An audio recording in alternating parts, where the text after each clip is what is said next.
Tom Donahoe, a member of the Live from the Library Committee.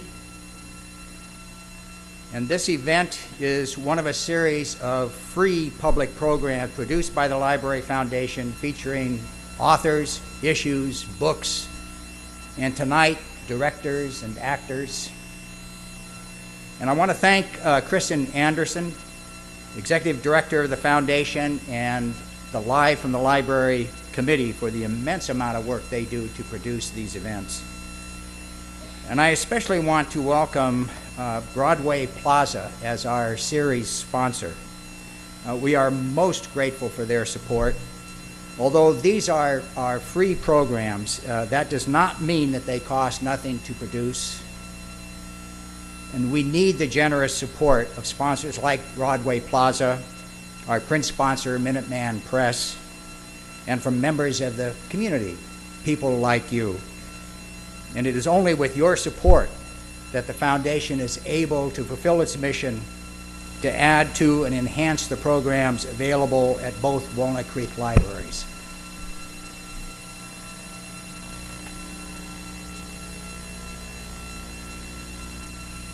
If you are not yet a supporter of the foundation or would like to continue your support, please pick up a brochure available at the table outside the door and give serious consideration to including the foundation in your annual contributions. And you may also contribute through our website, www.wclibrary.org. This program, as you can see, is being televised by Walnut Creek Television. And it will be broadcast on the following dates: Friday, February 25th at 10 a.m. and 9 p.m., Sunday at 9:30 p.m., Monday at 8 a.m. and 8 p.m., and Tuesday at 5 p.m. And it may be found on Comcast Channel 28, which is Channel 26 in Rossmoor, Astound Channel 29, and on AT&T UVerse Channel 99.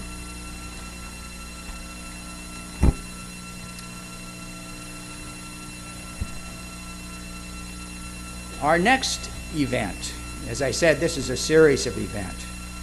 Our next event will be our annual Poetry Live program on April 12th, celebrating Poetry Month. And this year's event will feature poets Kim Adanizio and Susan Brown. Kim has published several volumes of On the Edge poetry, fiction, and nonfiction, and she has been a finalist for a National Book Award in poetry. And Susan Brown teaches poetry at Diablo Valley College and has published 2 volumes of poems. And together, Susan and Kim, who also plays the harmonica, like Michael, have produced a words and music CD. Have produced a words and music CD titled Swearing, Smoking, Drinking, and Kissing. For this Poetry Live on the Edge, we're going to create a North Beach coffee house ambiance here, right here in the Oak Room. So if you're looking for a dangerous night out in Walnut Creek, come to Poetry Live on April 12th. And on Saturday, April 16th, here at 11 a.m., we will have a poetry celebration at which all of the winners of our Walnut Creek Schools Poetry Contest, which is presently underway, will read their poems. So mark that on your calendars too. As is customary at these events, we donate a pertinent book to the library, and the book that we are donating this evening is titled Mockingbird, A Portrait of Harper Lee by Charles J. Shields. It's essentially a new biography of Harper Lee. It's my pleasure now to introduce our moderator for this evening's program, Meg Honey. Meg teaches advanced placement U.S. history at St. Joseph Notre Dame High School, where she also serves as the Social Studies Department Chair. And Meg earned her master's degree in U.S. history from San Jose State University, and her research interests include the Civil Rights Movement, women's history, gender studies, and California history. In addition to her high school teaching, Meg serves as the, I want you to understand this title, Single Subject Credential Program Performance Assessment for California Teachers Coordinator.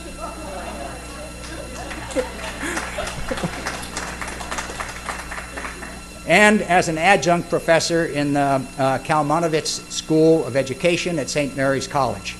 She has taught To Kill a Mockingbird and has led student trips to the South to study the history of the civil rights movement. Meg.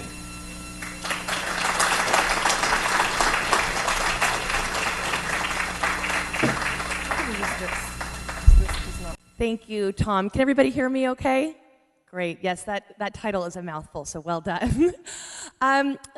Like Tom said, my name is Meg Honey, and I'm very honored to be here, and I want to thank you for joining us for a celebration of one of the most widely read, most influential books in all of American literature, as well as the celebration of the upcoming production of To Kill a Mockingbird playing at the Lesher Center April 1st through the 30th. In 1991, the Library of Congress's Center for the Book cited To Kill a Mockingbird as the book that made a difference in people's life, second only to the Bible.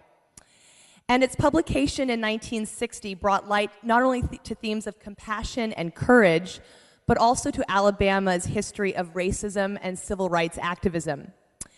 Tonight, I'm going to briefly present some of the major events in Alabama's civil rights history, including two events that scholars believe influenced Harper Lee's writing of To Kill a Mockingbird.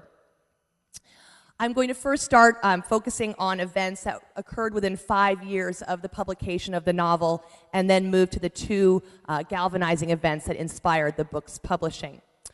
A short timeline here to kind of give you a framework in which we're going to be talking about. You see some of the events of the modern civil rights movement that took place in Alabama within the 5 years of the book's publishing in 1960. As far as the two events of the 1930s and then later on in 1955, the Scottsboro Boys case in 1931 and then the Emmett Till murder in 1955, Harper Lee cites these as the two events that really shaped her understanding of what it meant to be African American in this country and really inspired her to write To Kill a Mockingbird. Many of you from your study of civil rights are familiar with the Montgomery bus boycott. It is known as sort of the catalyst of the modern civil rights movement. You might be familiar that it was Rosa Parks who was arrested in December of 1955. Where history sort of lets us down and where we don't get the full story is most people understand that Rosa Parks was tired after a long day working as a seamstress and just whimsically happened to be sitting down in a seat that wasn't meant for her. And the truth of the matter was, Rosa Parks was an active member of the NAACP in Montgomery, and she was specifically chosen to be the person to start the bus boycott. So it was not a whimsical place and time that she was there at the seat. The Montgomery bus boycott, like I said, had been organized for years before it actually started. Started primarily by the NAACP president, E.D. Nixon, who created the Montgomery Improvement Association. Because things were so volatile in Montgomery as far as race relations went and as far as segregation went, the Montgomery Improvement Association believed it was the best choice to bring in a young outsider, somebody not from Montgomery, to lead the boycott and then to become the head of the MIA, and that person was Dr. Martin Luther King Jr. When the boycott started, it did last for over a year. In Montgomery, there was a soaring membership number of the White Citizens Council.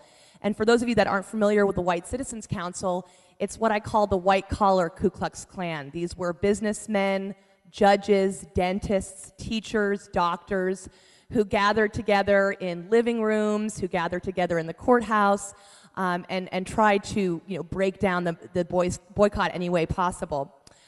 Both Dr. King's house and Ralph Abernathy, a leader of the NAACP's homes, were firebombed in Montgomery. Those people who were boycotting the buses, as well as people who were supporting the boycotters, either by carpooling or giving money to the cause, were physically attacked.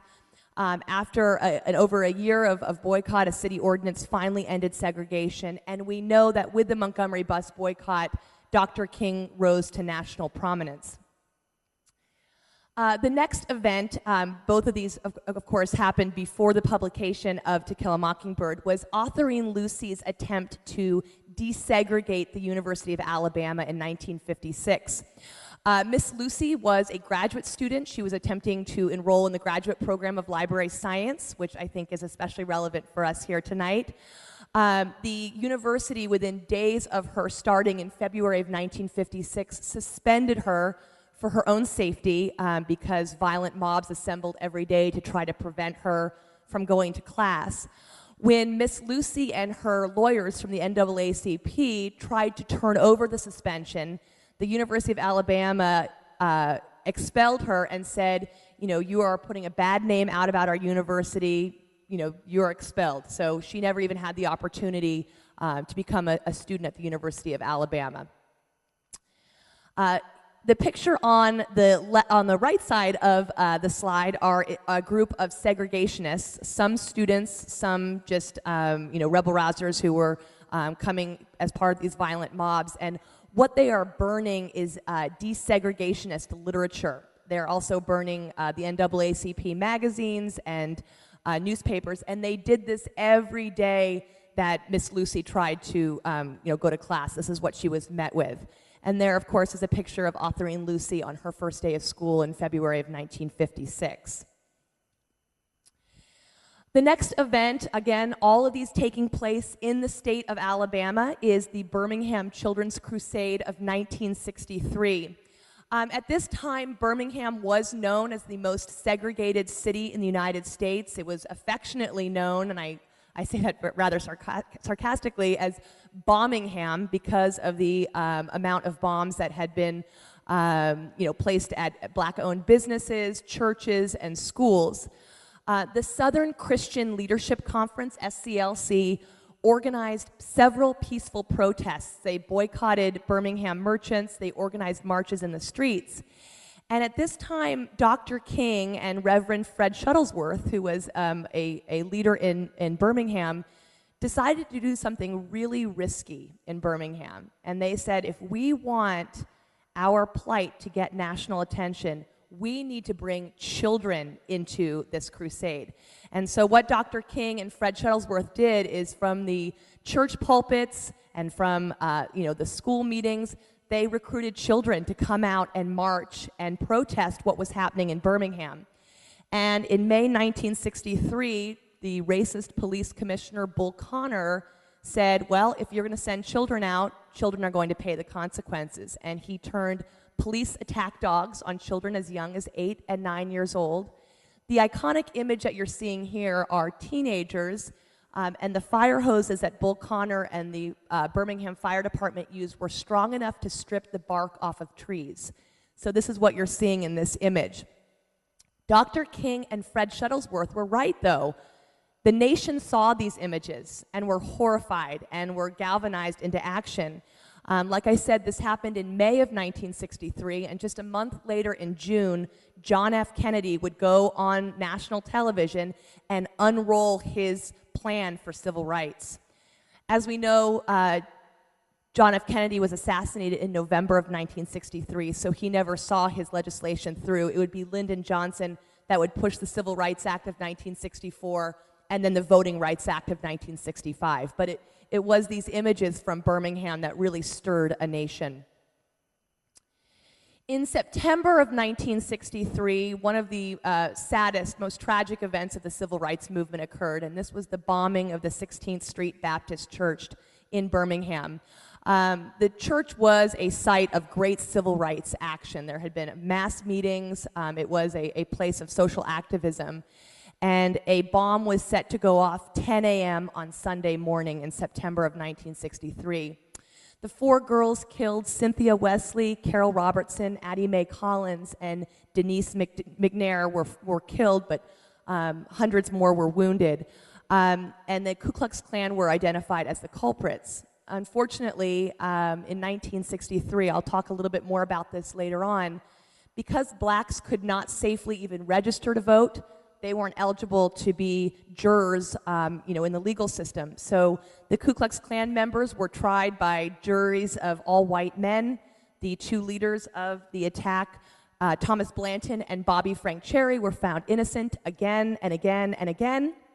And it wouldn't be until an investigative reporter with the Clarion Ledger in Mississippi would uncover the case and bring new evidence that these two men would finally be brought to justice, not until 2001. In 1965, also in Alabama, we had the voting rights march from Selma to Montgomery. The march would take 3 attempts to finally be successful. Selma is a small town located about 50 miles from Alabama's capital in Montgomery. The two leaders of the march were men, one Hosea Williams, who was a close friend of Dr. King. Hosea Williams was actually on the balcony of the Lorraine Motel in Memphis when Dr. King was assassinated. The other leader of the Selma to Montgomery march was Congressman John Lewis, who is still a congressman serving the state of Georgia. The image that you see there is a 23-year-old John Lewis being attacked by Sheriff Jim Clark's posse, who were rounded up to meet the marchers at the base of the Edmund Pettus Bridge in Selma, Alabama. Like I said, it would take 3 attempts for this march to actually take place. The first march, known as Bloody Sunday, was also televised to a national audience. The day that Bloody Sunday took place, the nation was watching a miniseries called... May I have your attention, please? The library will close in 15 minutes. If you have items to check out, please proceed to the nearest self-check machine at this time. If you need a new library card, or if you need help finding something, please come to the help desk now. All photocopying, printing, and internet use should be... Well, you're all VIPs here, staying late at the library. All right. When Bloody Sunday occurred, the nation was watching a miniseries on television, Trials at Nuremberg, and the coverage of the miniseries was interrupted with coverage of protesters being beat in the streets of Selma, and people at home were watching thinking, is this really happening in the United States of America? These people who are peacefully marching for voting rights, which they should have had with the 15th and 19th Amendments, were brutally attacked, but it did bring the nation to the struggle. Martin Luther King came. He tried to lead the second march, which was also turned away. And finally, the third march took place. The marchers, like I said, started in Selma and ended in Montgomery.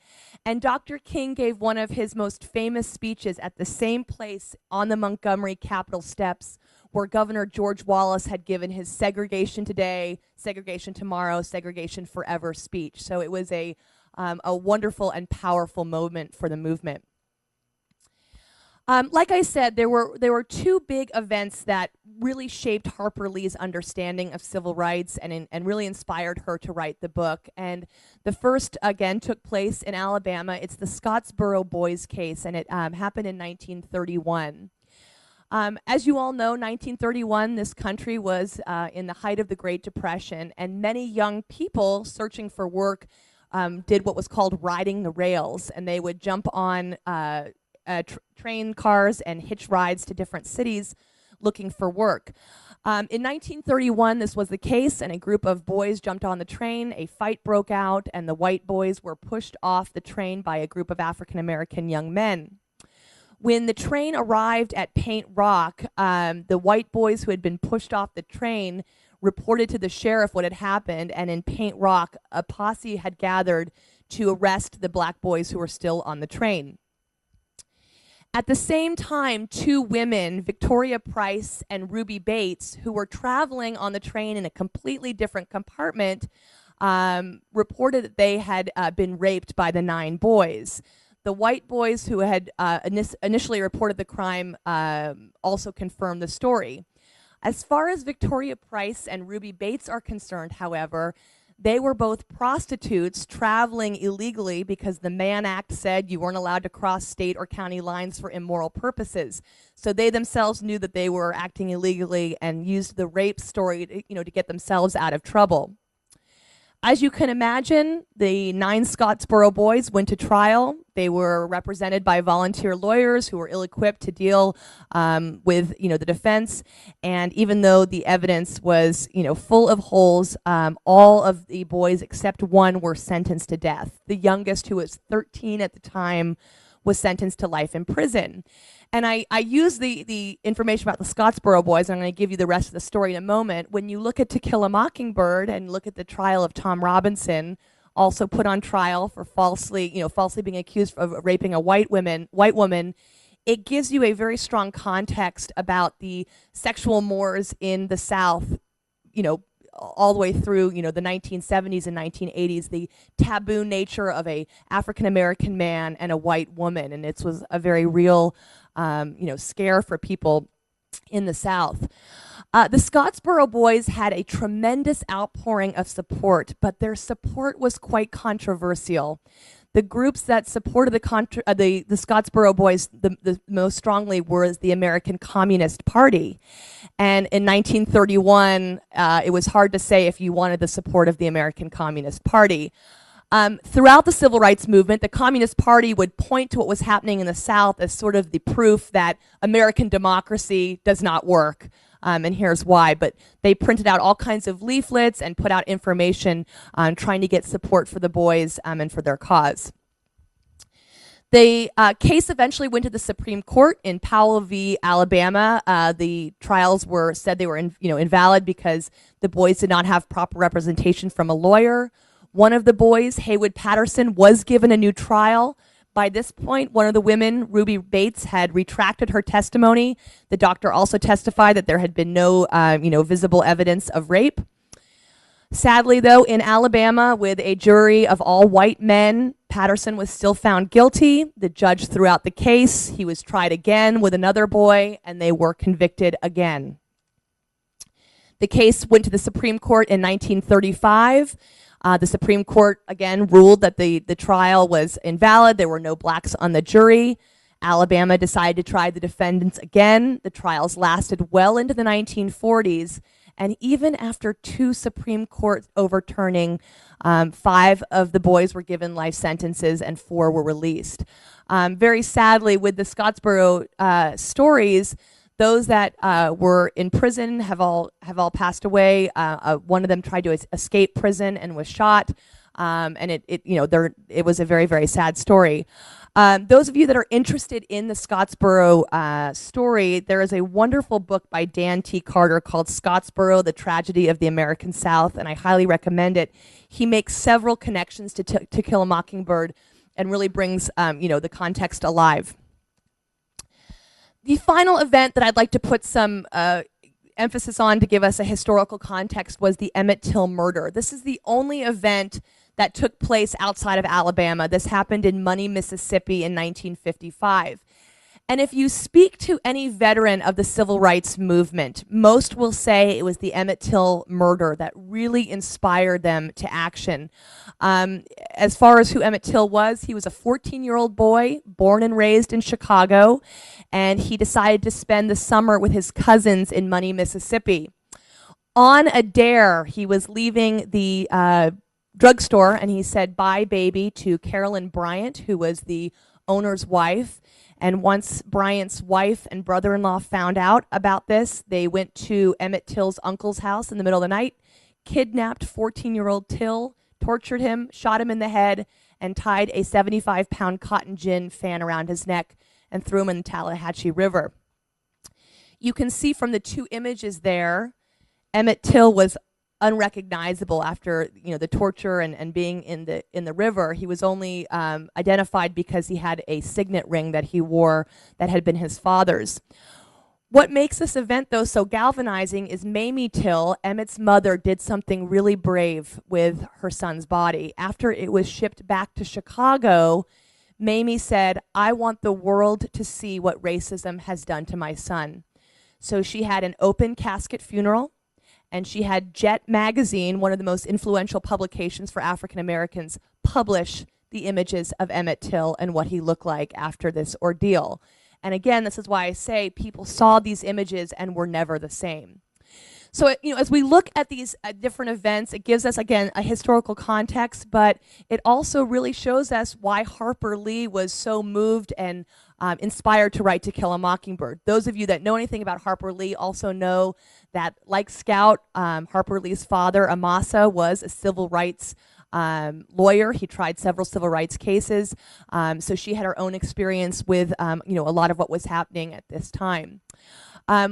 The rest of the presentation, I'm going to turn it over to Michael Butler in a moment. We're going to be very lucky to see 2 scenes from the production of To Kill a Mockingbird. I will also have several questions from for our panel about the work, and then you'll have an opportunity to either ask me questions about the history or for our wonderful actors and director as well. So at this time, I'd like to bring up Michael Butler. Come on, gang.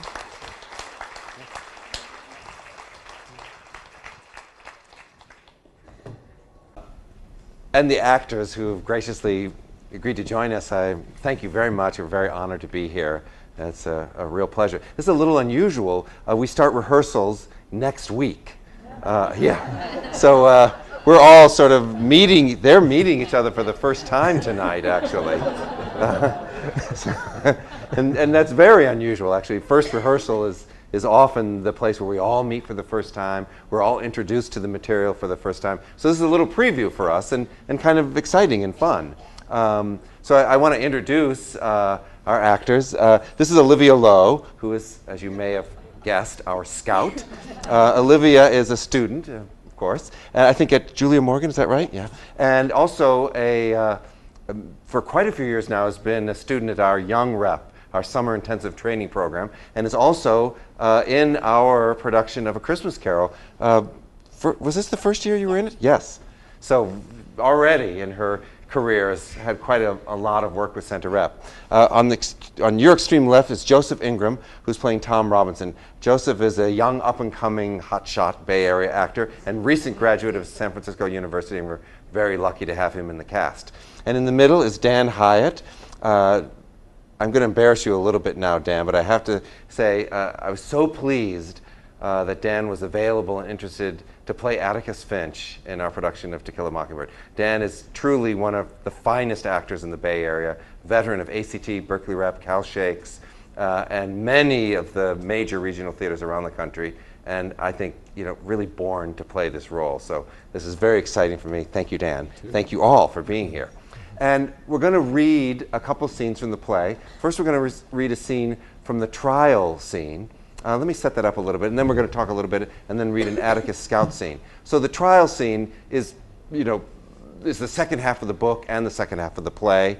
At this point, when Atticus is questioning Tom Robinson, his sole witness for the defense, we've already seen Bob Ewell, the accuser, be interrogated by Atticus, and we've learned that wonderful thing about that he's actually left-handed, and we've learned that Mayella, his daughter, was probably beaten by someone who was left-handed.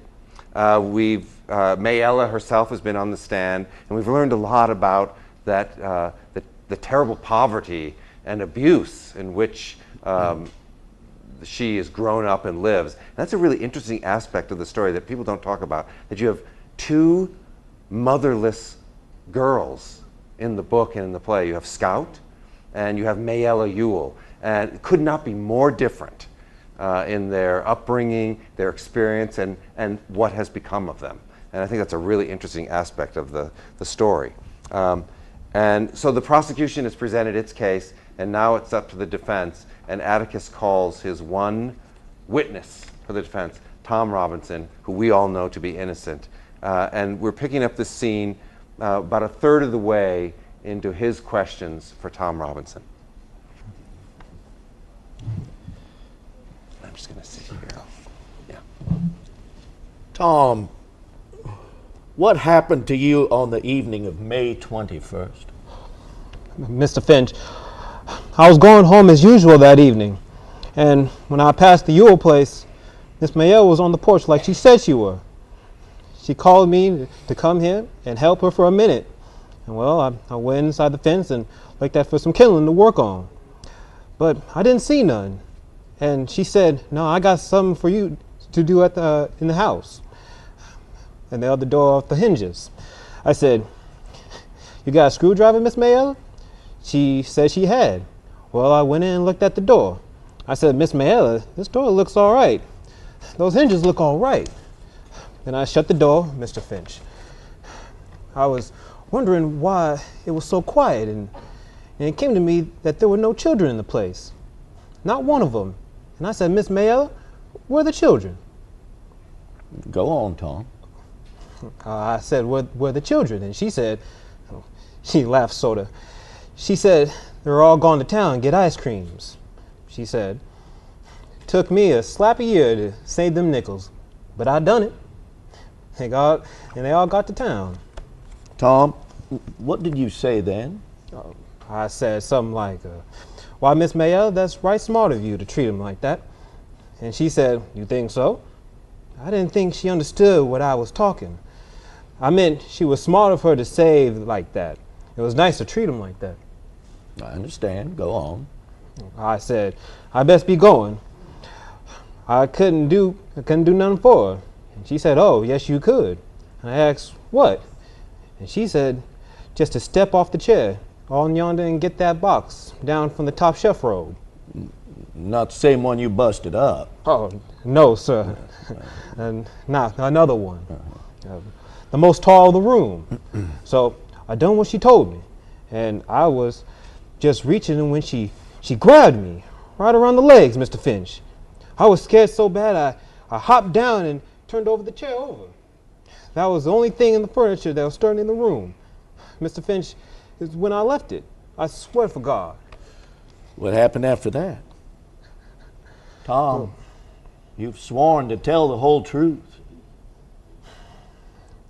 When I got down off the chair, she sort of jumped at me. Jumped? Violently? No, sir. She hugged me. She hugged me. She hugged me around the waist. Tom, what did she do then? She reached up and kissed me on the side of the face. She said she never kissed a grown man before, and she might as well start with a nigger. She said, what happened to her papa doesn't count. She says, kiss me back, nigger. I said, Miss Mayella, let me out of here. I tried to run, but she got her back to the door. And I said, let me pass, but just when I said it, Miss Yule yonder hollered through the window. What did he say? Something not fit to say. Tom? Not fit to say through all these children to hear. Tom, you must tell the jury what he said. He said, you goddamn whore, I'll kill you. And then what happened? I was running so fast, Mr. Finch, I didn't know what happened. Tom, did you rape Mayella Yule? No, I did not, sir. Did you harm her in any way? I did not. Did you resist her advances? Mr. Finch, I tried to, and not without being ugly, sir. I didn't want to. I don't want to be ugly. I just didn't want to push her away or nothing. All right. Well, let's go back to Mr. Yule. Who was he talking to? He was talking and looking at Miss Mayella. Then you ran.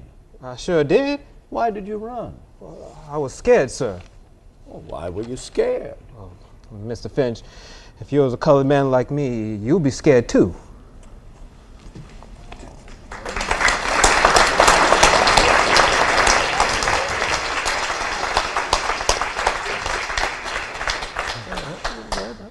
Did this help at all? Because it was really hard. Thank you so much. Like I said, at this point in the presentation, we are going to start our questions for our panel here. And my first question is for Michael. Michael, I am interested to know why you decided to choose To Kill a Mockingbird.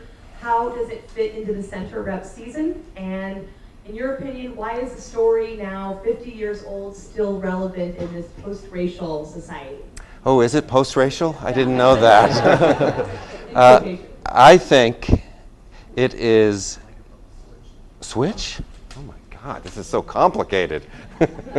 I think it's pretty clear, actually, that it's probably still one of the most important stories to tell It's such a part of our history and our national character that I think even long after we become truly post-racial, it will still be important to visit these stories and to tell them again, because history needs to be told and retold, and the lessons need to be learned. I mean, it's so clear, actually, and often so clear when we look at other cultures and other societies. But I think this very tender, loving story that deals with this issue makes it all the more valuable and important to visit this particular story.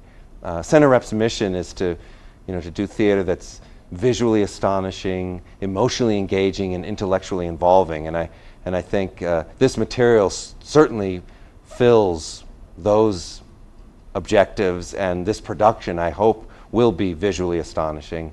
So that was a big part of choosing it. I like to pick titles that have a resonance for the audience, and as Meg pointed out, I mean, it's maybe the second most read book in the world. So all of those components played into us deciding to do it. Good. With that being said, for all of you, what do you see are the challenges in mounting this production of such an iconic novel, and then of course the iconic film with Gregory Peck? What are those challenges, and can you talk a little bit about your choices that you are? I know that we haven't started rehearsal yet, but choices in costumes, in sets, how you see this production, especially because of its iconic nature.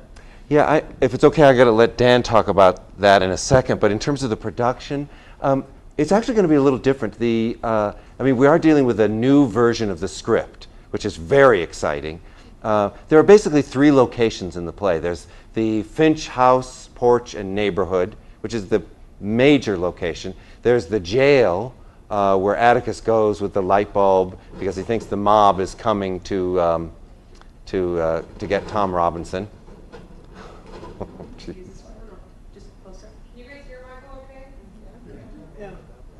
Oh, the front row can't hear me. Okay, I don't think we have a microphone for that. I'll just project more. And the third location is the courtroom, of course.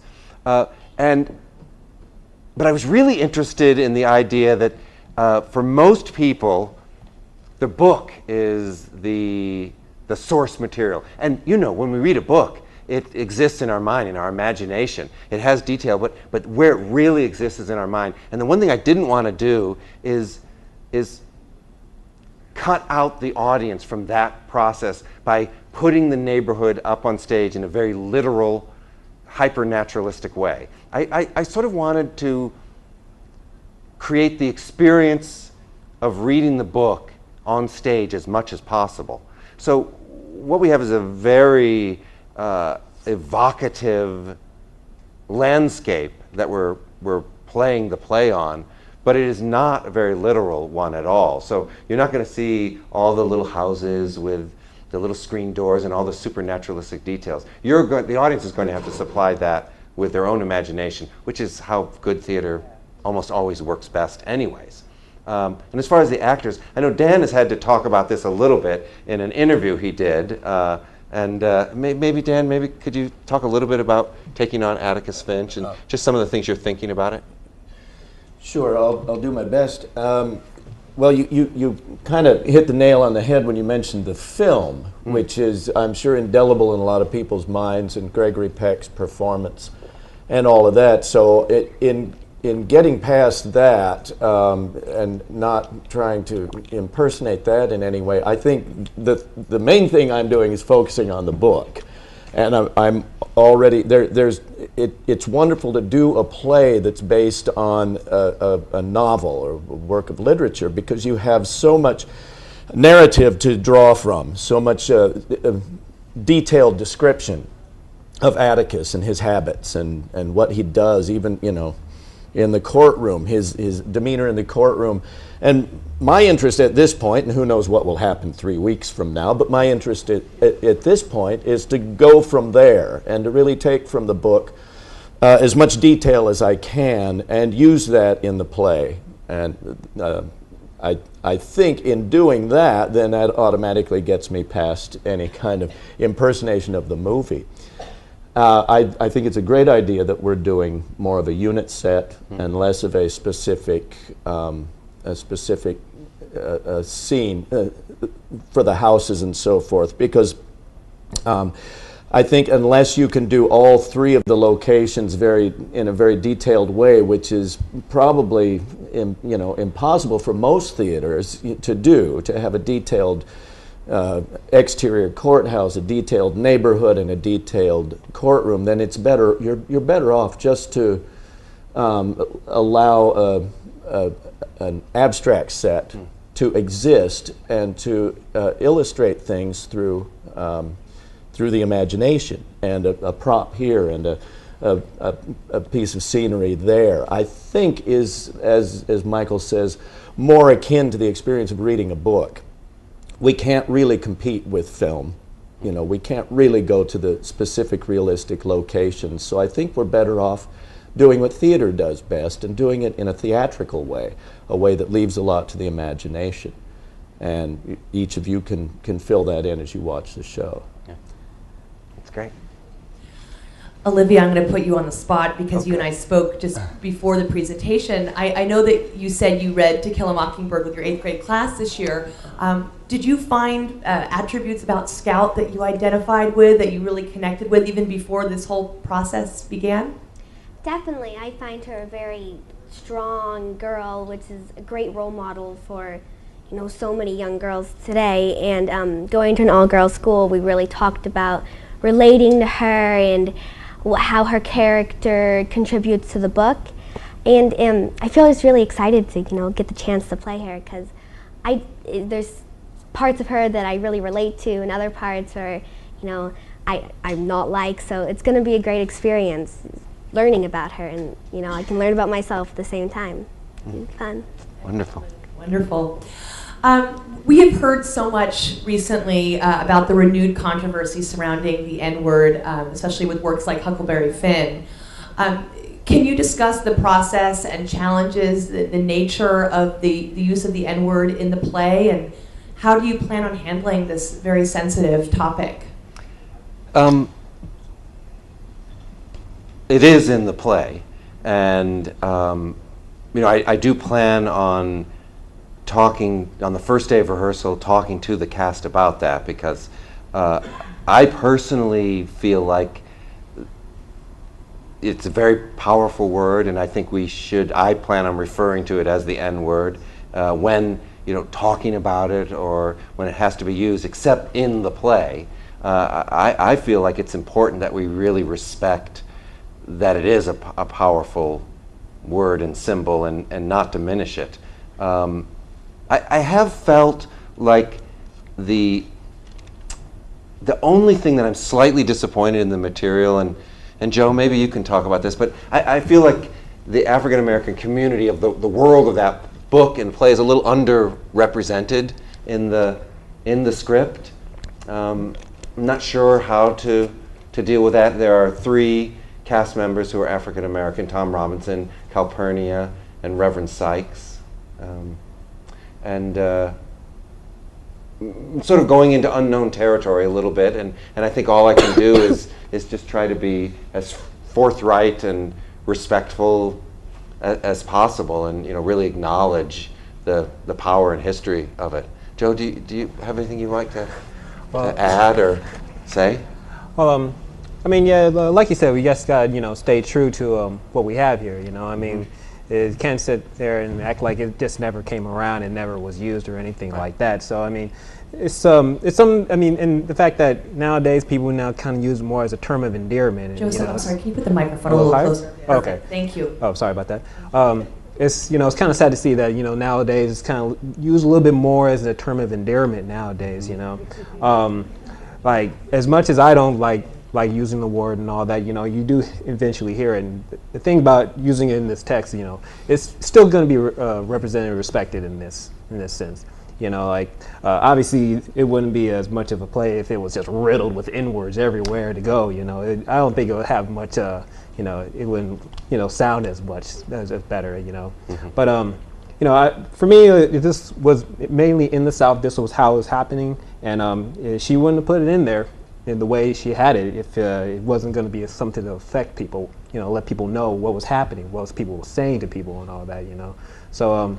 You know, as long as it's you know, staying true to what's happening with the people going down in the South and in Alabama and all that, you know, as long as it's keeping respect to that, you know, that's one thing I like to take. I feel that, you know, something that, you know, I shouldn't, you know, think like, oh, I shouldn't think about this anymore. It's something that has happened and it's going to be happening, you know. So I have to, you know, acknowledge that, you know, keep true to it, you know.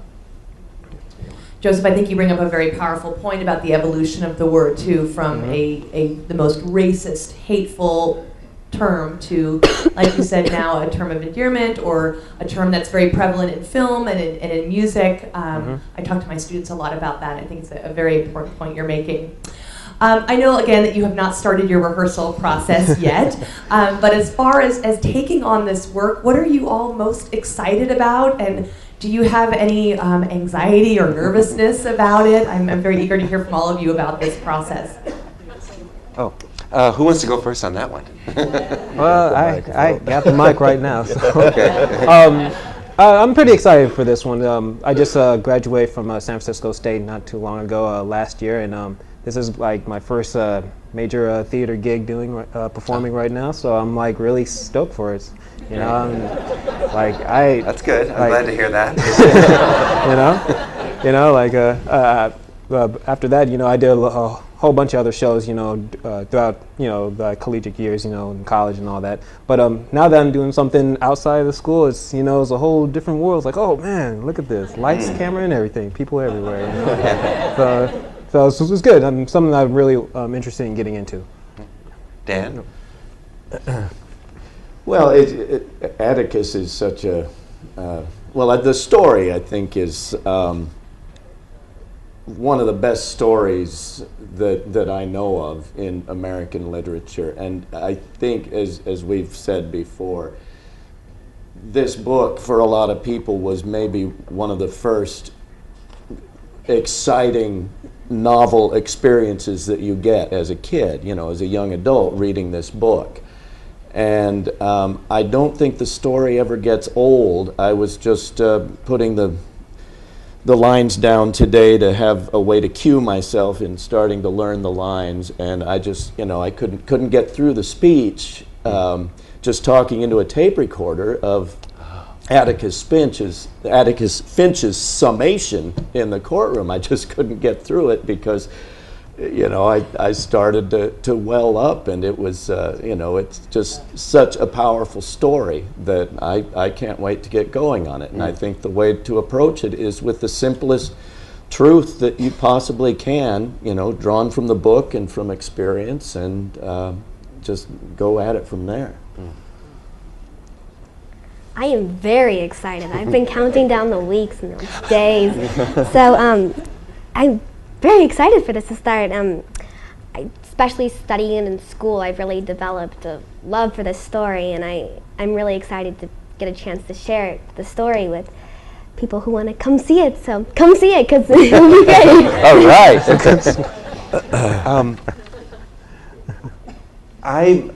I'll tell you what I'm excited about, and I'll tell you what I'm nervous about. I'm really excited to go back to a kind of theater rehearsal process where we're really going to have to invent how we do a lot of the magic actually in the rehearsal hall. Obviously, I've thought a lot about it and I've devised a lot of things, but I've left a lot of room for us to create how we're going to make Boo Radley's tree and how we're going to make certain aspects of the neighborhood, because they're not there in the actual physical production. So we're going to have to actually invent it. That's very exciting to me.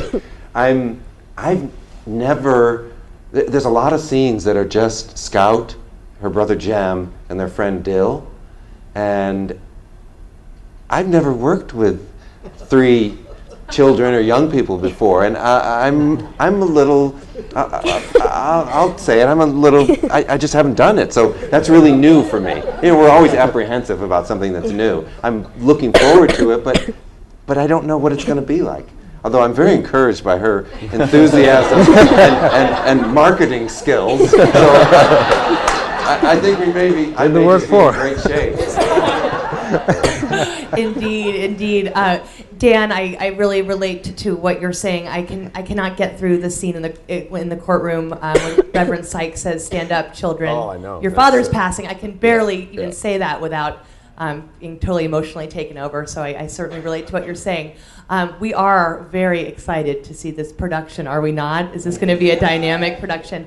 And with that being said, I would like to go ahead and get into our second scene with Atticus and Scout. Yes, this is from the first act. So chronologically, it's prior to the scene we did before. But I felt like this one contains a lot of the heart of the play and the themes in the play. Scout has just heard that Tom Robinson has been accused of rape, and she doesn't even know what that is. There's a lot she still doesn't know. And because she's Scout and because he's Atticus, she just asks him. And it's a beautiful scene. Hello, honey. Atticus, what's rape?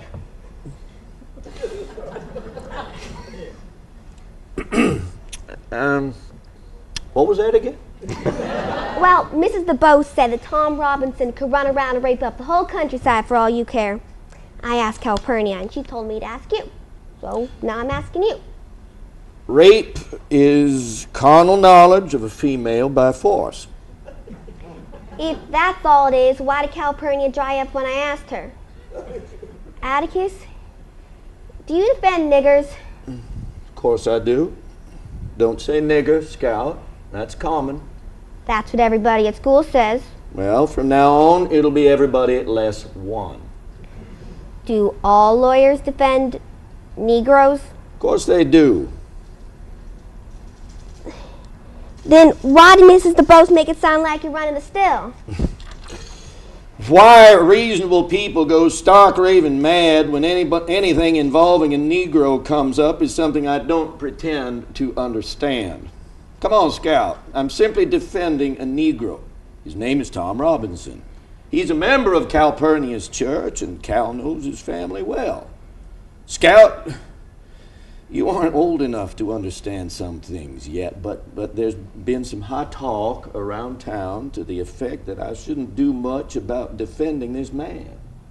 If you shouldn't be defending him, then why are you doing it? For a number of reasons. The main one is, if I didn't defend him, I couldn't hold up my head in this town. I couldn't even tell you or Jim not to do something again. You mean Jem and me wouldn't have to mind you anymore? That's about right. Why? Well, because I could never ask you to mind me again. Tell the truth, I'd hoped to get through life without a case of this kind, but simply by the nature of the work, every lawyer gets at least one. This one's mine, I guess. Are we gonna win it? No, honey. Then what? Well, simply because we were licked 100 years before we started, there's no reason for us not to try to win. You sound like an old Confederate veteran. Only it's different this time. We aren't fighting the Yankees, we're fighting our friends. But remember this, no matter how bitter things get, they're still our friends and this is still our home. Is there something I can do for you, Atticus? Just hold your head high and keep your fists down. You might hear some ugly talk this summer. No matter what anybody says to you, don't you let them get your goat. Try fighting with your head for a change, Scout. You got a good one. It's not fair for you and Jim, I know that. But sometimes we have to make the best of things. All I can say is, when you and Jim are grown, maybe you'll look back on this with some feelings that I didn't let you down. Atticus, you must be wrong. How's that? Well, most folks seem to think that they're right and you're wrong. They're certainly entitled to think that, and they're entitled to full respect for their opinions. But before I can live with other folks, I got to live with myself. The one thing that does not abide by majority rule, honey, is a person's conscience.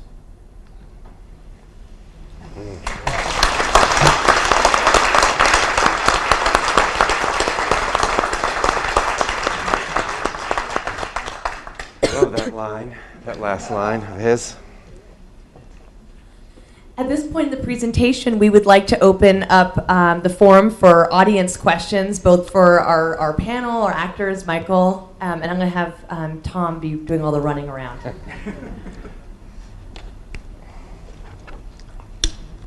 You know, as a carpetbagger who went to Georgia Tech in Atlanta, you all sure have a fine Bama accent. Already.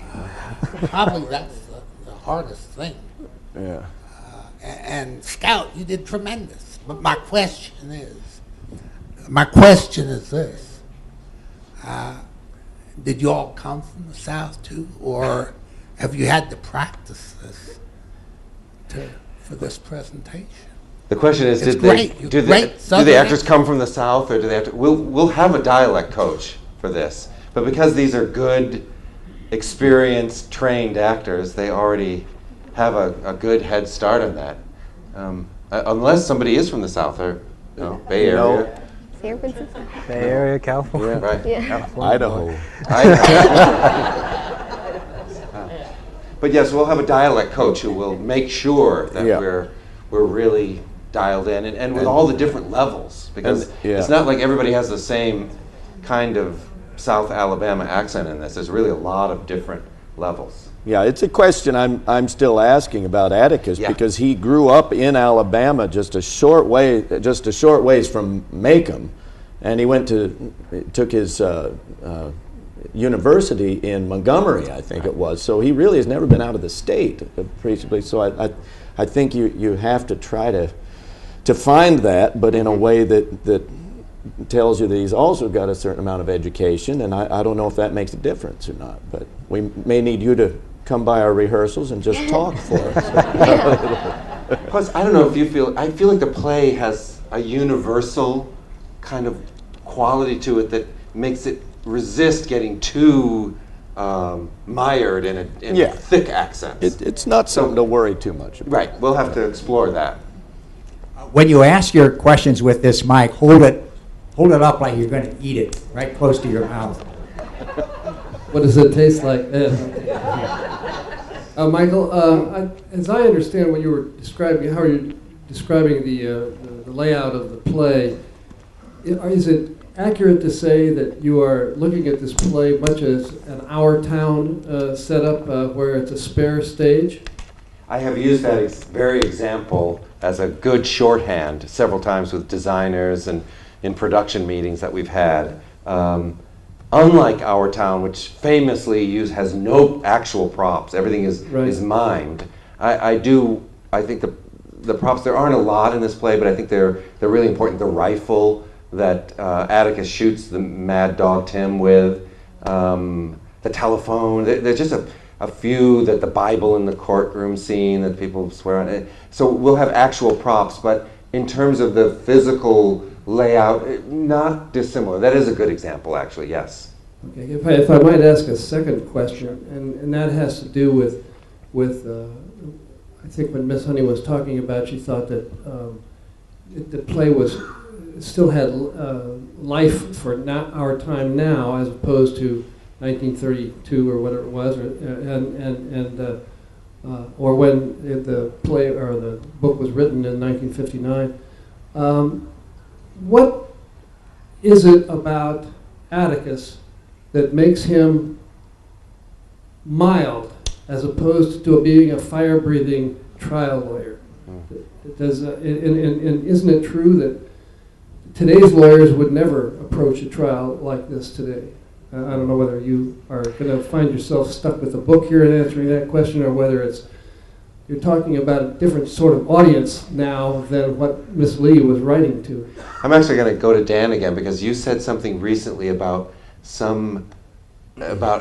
his what you perceived as his recent experiences, you know. Yeah. And I think that was very telling. Well, everything, I reread the book recently, and everything I get from it is this sense of old world courtesy.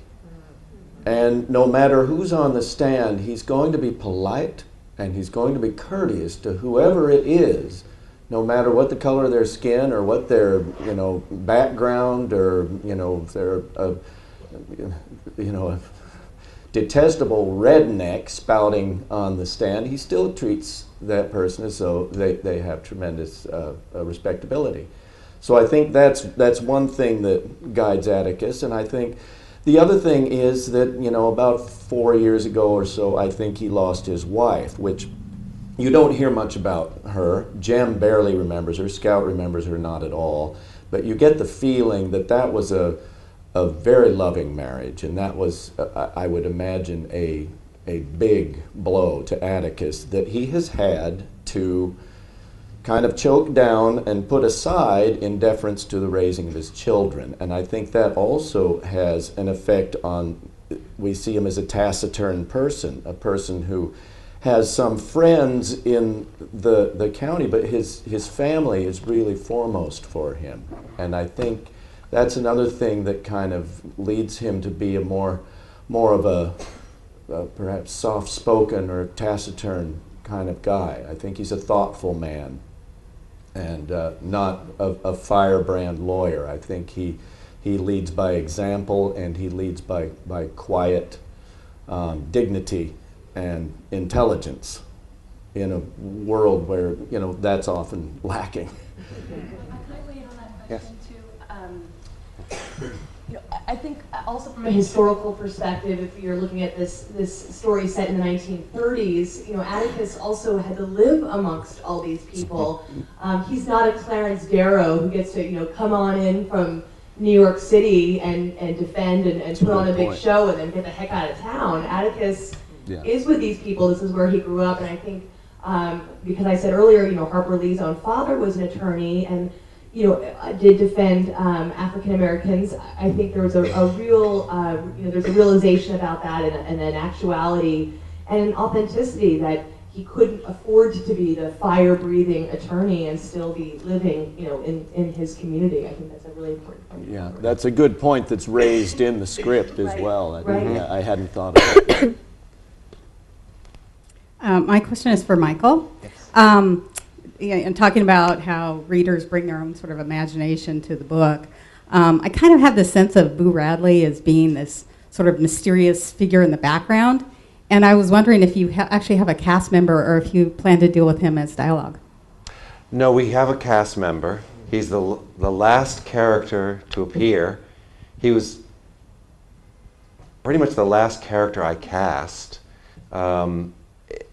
I don't think there's another character in dramatic literature whose part is so small but whose shadow is so long as Boo Radley. I don't even fully understand why yet, but I know that it's very important. And he is in the play, the final scene where he rescues Jem and Scout from the attack. It's a beautiful scene, and it's very short. So yes, he's cast, but you know, we don't know, is he 28 or 58? Is he? We don't know anything. We have none of the normal clues that we get in casting a role. But I found somebody I'm very pleased with, and yes, it's an actual person. The Boo Radley house, however, is not on stage, and it answers your question in a way. I had to make a decision about that because there's the tree in front of the house that Scout first finds the gifts in. There's the door that Jem has dared to go up and touch. And think about it, if you had the actual Radley house and tree on stage, you'd have to put them upstage because they're big objects, houses and trees. They can't be downstage because then you wouldn't see the actors. And the kids would have to be at best in profile, reaching in, or facing upstage, so you wouldn't get to see the human experience of Scout discovering the gifts and Jem's fear and tapping that door and running. So I've chosen to put the Boo Radley house out, beyond what we call the fourth wall, in the audience, basically. So we'll get to see what the kids are going through, what the people are going through, which I think will be much more powerful. I'm also putting the audience and jury out in the audience as well, so that the attorneys will be able to address and break the fourth wall. So again, it's sort of sharing with the audience, and so the audience's imagination can be engaged. My question is for Michael as well. That actually has to do with casting, because you're dealing with such iconic characters. We know them so well. And what was the process? You've clearly selected wonderful actors right here, but how long did it take you, and what were you looking for, and how many people did you talk to? It takes a long time. We start early, like 6 months prior to rehearsal. We put out, we have a casting director, and we put out a casting call with Actors Equity and in the Theater Bay Area magazine. We on our own website, and we reach out to actors and invite them in for auditions. I select the scenes that I want people to read, and they actually read from the scenes to audition. They get the material in advance and prepare it. And then there's often what we call a callback, because you see a lot of people initially, like days and days of seeing people all day. And you narrow that list down, and you want to see people a second time because you need to, and to make sure and maybe go a little further, work with them a little bit.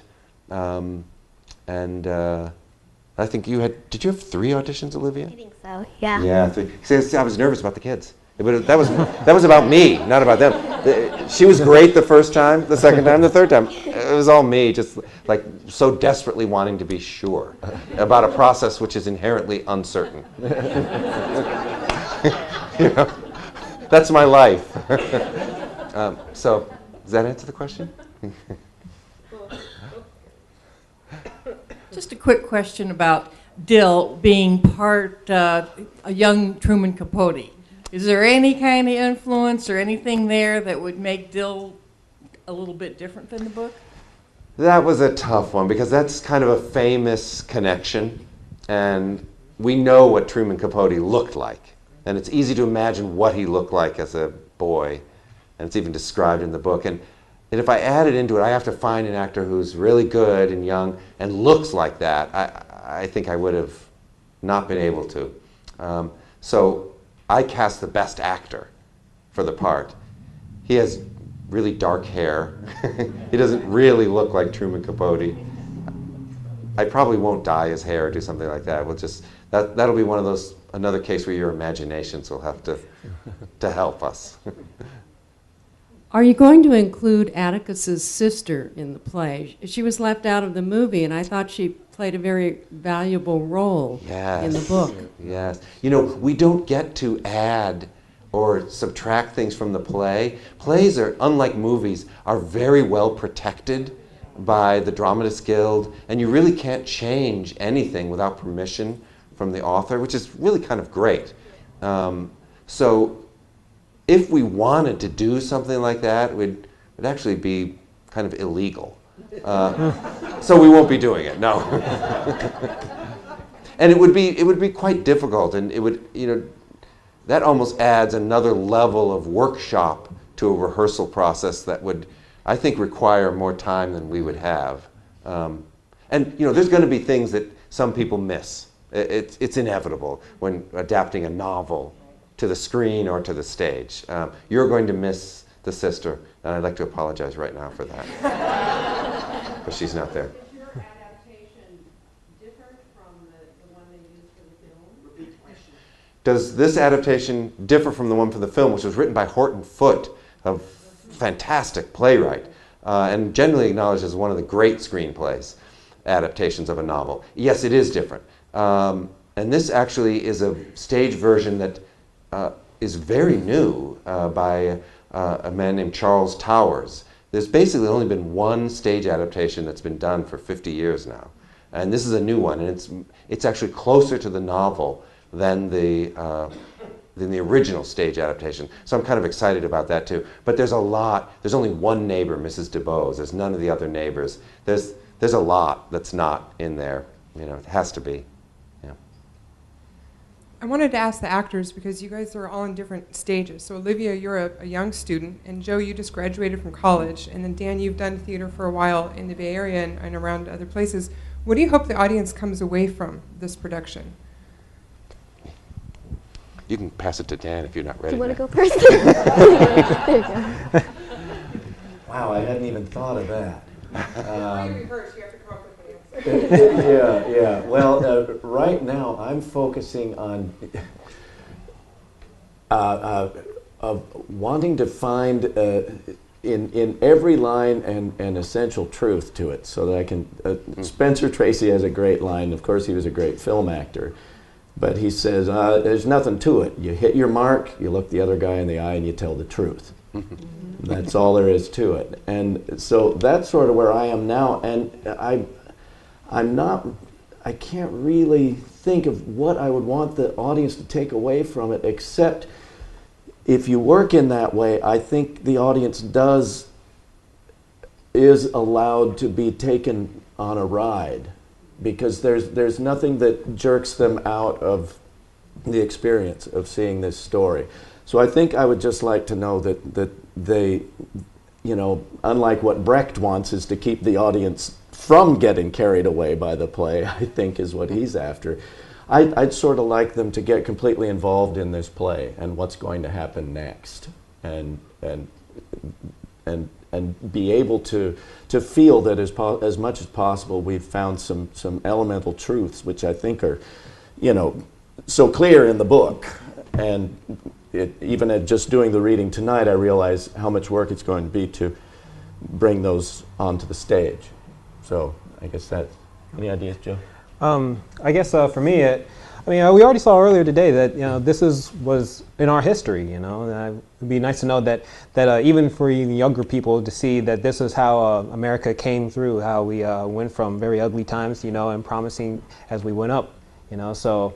I think for me, I just want to make sure that people have a good idea about this is how our culture was developed, throughout these stories, and why this play was even developed, or this novel was developed, because of what happened in our past, and and issues like that, And we already saw a whole lot of things from today from our moderator, and it's pretty important. I figured that I always like to think that my dad plays a lot of jazz music, and I don't think a lot of young people listen to a lot of good jazz anymore, So I'm always the type of person that likes to look into the music of the past, instead of a lot of the older stuff, something that's more a little bit more rich, and something that really likes to come up. So the same thing I like to bring onto the stage, bring out some more some different sides that people never even realized that happened, in the 50s or the 40s and 30s and stuff like that, And I think it's a good time, bring out some old stuff, bring out some really new things. Nice. I really have a love for stories, so when I go to see a movie or a show or read a book, I always love getting sucked into the story. And I think, it would be great if the audience comes away from the show feeling sucked in, like they were part of the story, and they get a chance to, really feel like they're part of the story. And I would just love if the audience would feel that way. Those are three great answers, and I'm not going to try to top them. Questions? Any questions? Well, Michael, you've already said that the script is the script, and there's not much you can do about that. But it sounds as though that the setting and the stage and how it's set up is something that you do have control over. So, is this setting that you're doing your original, or have you seen it elsewhere? No, I haven't. Theater scripts give you dialogue and sometimes stage directions, and some more so than others. Eugene O'Neill is famous for pages of hilariously detailed stage directions. This play doesn't have very much. Entrances and exits. Sometimes those are just implied by someone starts talking. Closer to Shakespeare in a way. Shakespeare gives almost no stage directions. So really, devising how you're going to do it is up to the production. And usually the director works with the designers first. Often starts with the set designer, because that is the physical plane upon which you're hanging everything else. Costumes figure closely in behind that. Lighting usually comes late in the process. And sound depends. I've gone through several ideas. I would have loved to have had a gospel choir on stage for this at half hour when the audience is first walking into the theater. That was one of my first ideas. That is sadly has become just an idea that is a nice way into thinking about the play for me, but I'm not going to be able to do it.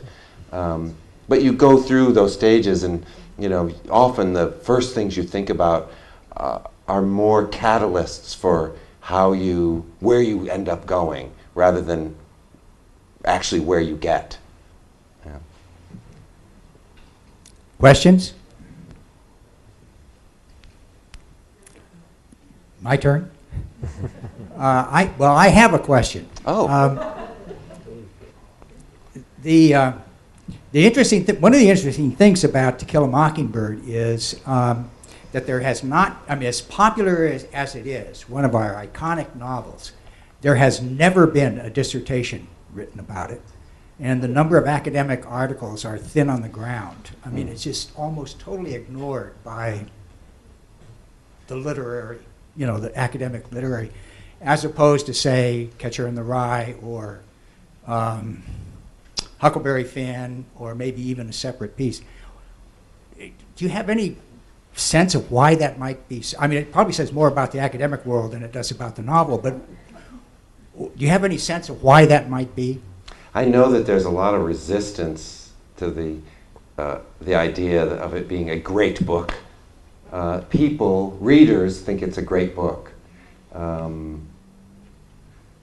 The intelligentsia, such as, for lack of a better word, has some resistance to that. I've come across that. Have you, Meg? Yeah, I think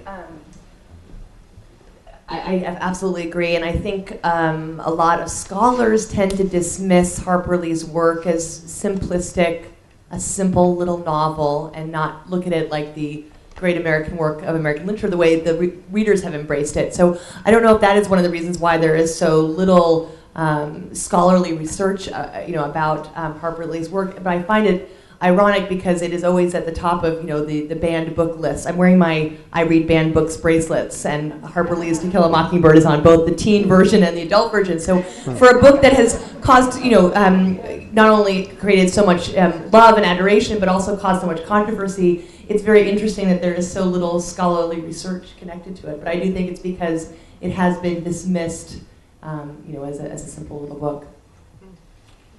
There was a bit of a cloud over it of, the fact that Harper Lee never wrote another book. And somehow, for some people, that carries it's a fluke, or of course the somewhat persistent rumors that Truman Capote maybe wrote it, which I think has been pretty soundly discredited. But I don't know, I came across a line in the book the other day, and I'm like, oh my God, describing Mrs. DuBose. Just one simple line saying, her face the color of a dirty pillowcase. And I go, that's a brilliant piece of writing. Just that sentence. Yeah, it's a whole evocative world in that one line. And that's good writing. Any more questions? Well, thank you very much to the panel.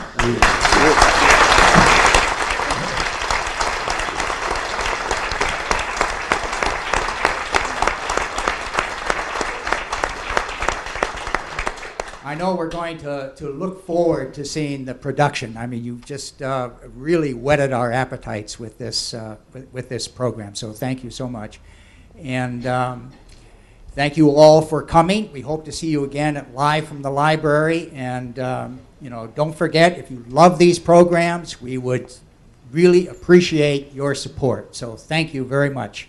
Thank you.